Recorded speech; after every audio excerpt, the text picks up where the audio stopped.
Bem-vindo ao Mente Empreendedora, com William Câmara e Gustavo Oliveira. Fala galera, beleza? Gus aqui, estou junto com William Câmara por aqui.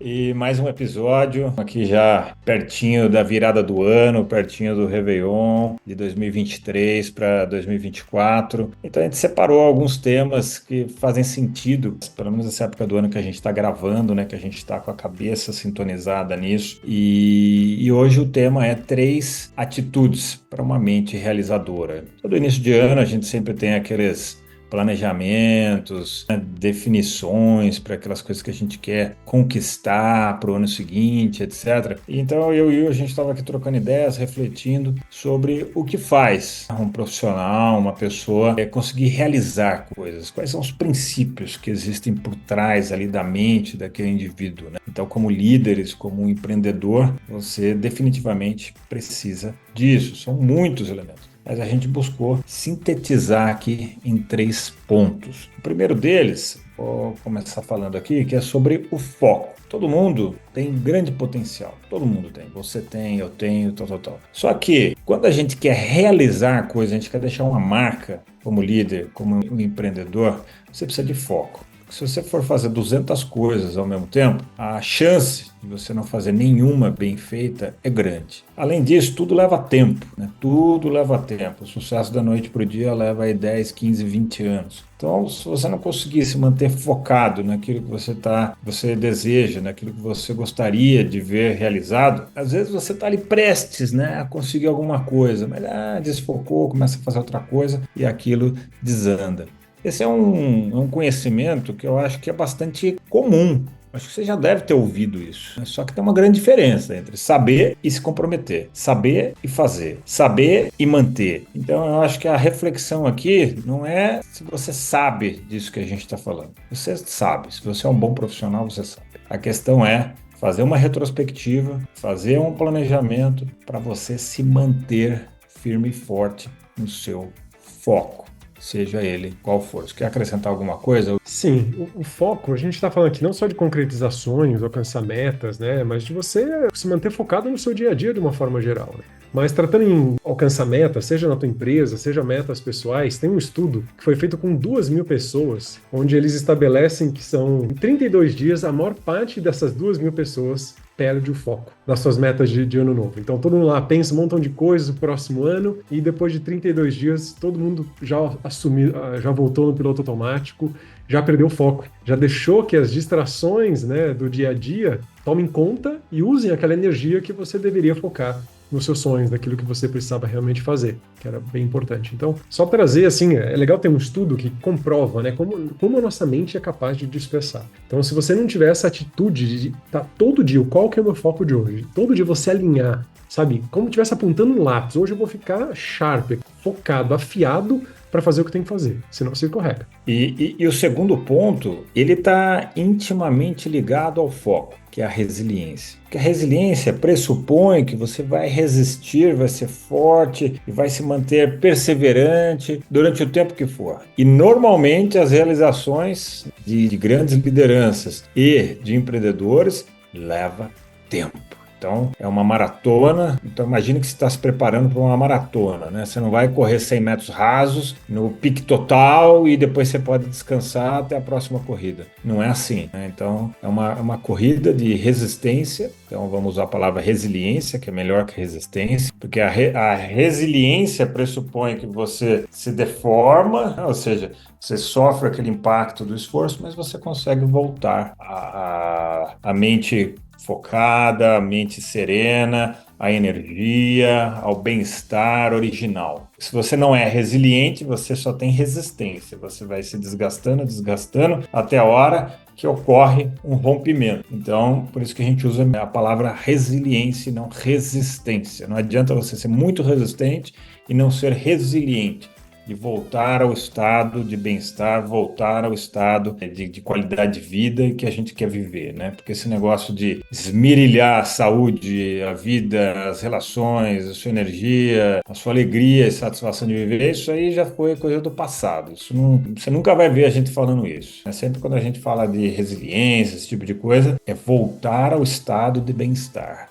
Por mais que você tenha passado por 1, 2 dias, uma semana, um mês, 3 meses, um ano que seja, que você teve que batalhar muito arduamente em alguma coisa, não teve jeito, mas em algum momento a vida precisa voltar a se encaixar. E pode ter até um ganho nisso, né? Você pode trabalhar, fazer uma coisa tão intensa, né? Assim, se esforçar para focar em algo realmente relevante. E quando você volta para o seu estado de bem-estar, talvez você volte melhor, com muito mais ânimo, com muito mais motivação, com muito mais aquela sensação de que você é capaz de fazer e voltar e manter a sua referência zero. Quando a gente está trazendo isso para líderes empreendedores, a gente traz muito o elemento de você precisa ter a sua referência, o seu zero. Saber que você tem que voltar aqui. Muitas vezes a nossa referência ela é muito distorcida. Então a gente traz a referência de alguém que trabalhou e ficou doente. Trabalhou e depois não conseguiu constituir família, não conseguiu aproveitar a família dele. Então você tem que criar uma referência, um zero, né, uma platô de bem-estar, onde você consegue voltar rapidamente para ele. Você se esforçou, você se desgastou e você volta para esse platô e fala, não, tá tudo bem, tudo sob controle. As variáveis aqui, eu estou olhando essas variáveis, não vou perder nada, sabe? Eu consigo mexer nisso. Isso te dá forças, né? Esse ir e voltar, essa capacidade de se moldar aos desafios, eu acho que nos torna melhores. Pelo menos eu sinto isso, né? Cada desafio que eu dou aquele impacto lá, aquele punch, eu volto assim, uau, como eu me sinto resiliente. Acho que a capacidade da nossa elasticidade de ir e voltar com o tempo. Se você fizer isso de uma maneira sustentável, digerível, assimilável, você consegue ir expandindo a sua capacidade, né? Se fosse um material, um metal, ele se deformaria cada vez mais, mas ele volta ao estado original de bem-estar, mas não o estado original de potencial, de conhecimento, de experiência daquilo, né? Você volta muito mais reforçado. E olha, em todo o tempo, né, de meu próprio, desde o ano 2000, eu atuo como empreendedor, 23 anos, e como líder também. E tanto eu quanto o Will, a gente também já mentorou, né, orientou muita gente nessa jornada, muitos empreendedores, muitos líderes. Eu nunca vi alguém que tenha tido alguma realização interessante, expressiva, que a pessoa tem orgulho e satisfação daquilo, tem um senso de realização pessoal e profissional grande, não tenha tido que desenvolver muito forte essas duas características, do foco e da resiliência, né? Pessoas muito instáveis, geralmente elas ficam pelo caminho muito rapidamente. Pessoas muito duras, que não trabalham com resiliência, mas com resistência, também ficam pelo caminho. Pessoas muito criativas, mas sem foco, ficam pelo caminho também. Então veja que não é uma questão de inteligência, de QI, é uma questão que vai muito além, né? de duas características, duas habilidades muito básicas, que é foco e resiliência. Vale lembrar aqui, Gus, que são habilidades que têm que ser treinadas, sabe? Tal como um metal, para ele ser resiliente, ele tem que ser temperado, né, para aguentar, voltar ao que estava antes. Tanto quanto o foco, você precisa treinar foco regularmente para poder voltar ao foco, seu foco principal. E resiliência é a mesma coisa. Você precisa criar esse estado de bem-estar para que você consiga voltar nele sempre. Se você não tem essa referência, na verdade, você não está treinando resiliência, você está se expondo à resistência, até ver onde você aguenta. Aí você vai estourar uma hora. Até romper. Então, prepare, você tem que fazer isso antecipadamente, regularmente. Não é só cuidar do corpo, da alimentação, do sono, de exercício. É um conjunto, né? É um conjunto que vai tornar você realmente uma pessoa resiliente. E o terceiro elemento que fecha esse mapa, essa lógica, é fundamental também. Os três são fundamentais, que é o autoconhecimento. Porque como é que você vai saber se você está focado o suficiente? Como é que você vai saber se você está sendo resiliente ou resistente? Se você está voltando ao patamar original ou melhorado de bem-estar, como é que você vai saber isso se você não tiver autoconhecimento? E ainda mais profundo que o autoconhecimento é a mente aberta ao aprendizado, está querendo aprender sempre, porque autoconhecimento é um aprendizado também.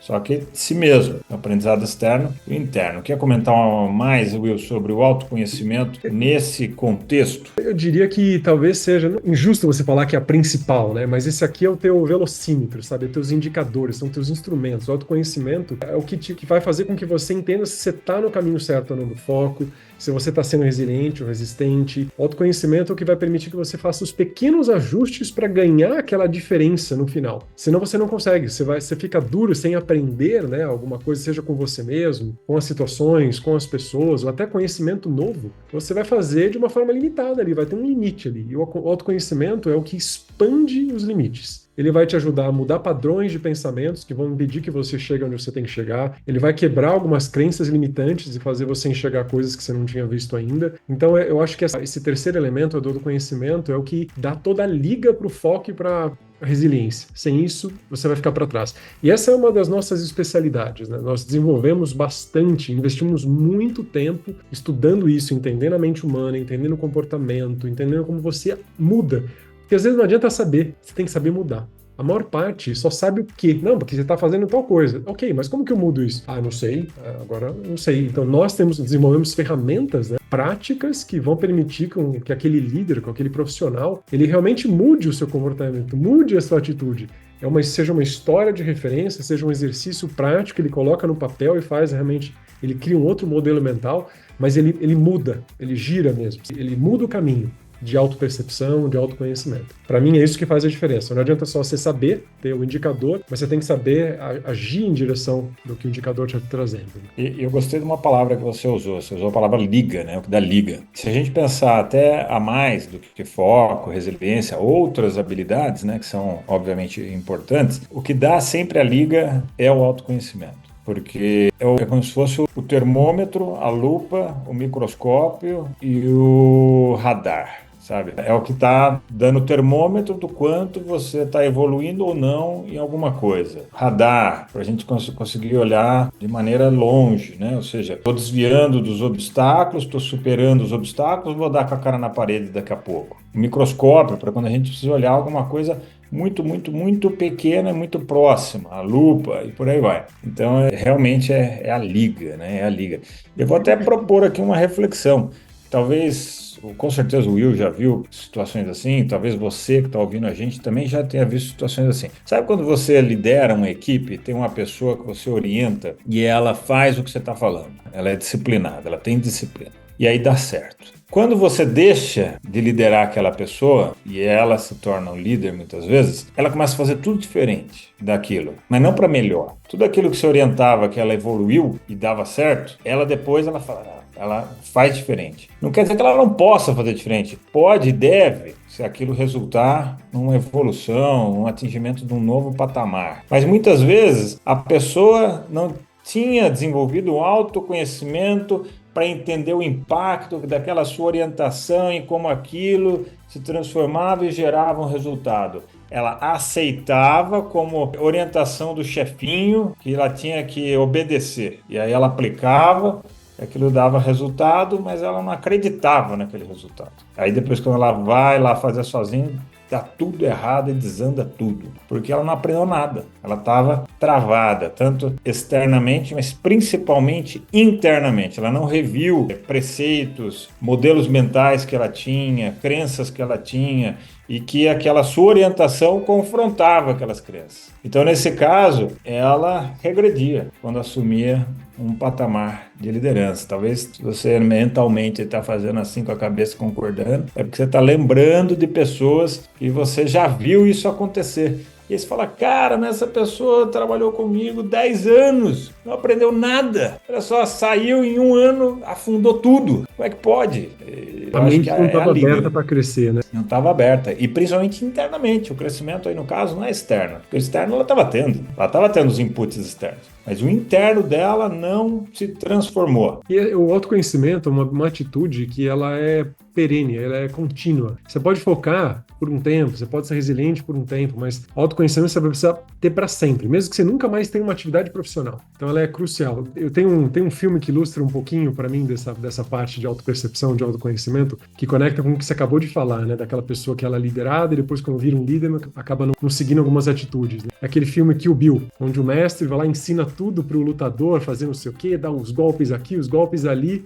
O lutador fica resiliente, né? O aprendiz fica resiliente, focado, faz o que tem que ser feito, ele desenvolve um nível de autoconhecimento, mas aquela pessoa, aquele mentor, né? Ele sempre vai saber um pouco mais. Ele sempre vai saber aquele pulo do gato que ele não ensinou porque o discípulo não estava preparado ainda, né? O aprendiz não estava preparado, né? Então, muitas vezes você vai ensinar um líder a perpetuar alguma atitude de liderança, ele não está pronto, ele não tem espaço para colocar aquela informação para dentro, ele precisa de tempo, de vivência, né? Eu brinco que, né, nosso treinamento de liderança, se a gente pudesse explicar na minha cabeça de engenheiro, seria você abrir slots para colocar mais informações, mais atitudes, mais comportamentos de líder, porque você que demoraria 20 anos para assumir aqueles comportamentos, vai conseguir fazer aquilo em 1, 2 anos, né? Então, autoconhecimento, essa mente aberta ao aprendizado, ela é essencial. Muito bem, então fica essa reflexão, né? Mente aberta ao autoaprendizado para esse final de ano, essa mudança de um novo ciclo aí, um novo ano e para sempre. Então, era isso, pessoal. Espero que vocês tenham curtido o episódio de hoje e a gente se vê no próximo. Um grande abraço. Até a próxima. Esse foi o episódio de hoje. Se você quiser conhecer mais sobre o assunto, sobre todo esse desenvolvimento da mente empreendedora e da mente do líder do futuro, convido você a acessar o meu site gustavooliveira.com.br, que vai te direcionar para todo o trabalho da Upskill e todo o trabalho de desenvolvimento da liderança que a gente faz. Um grande abraço!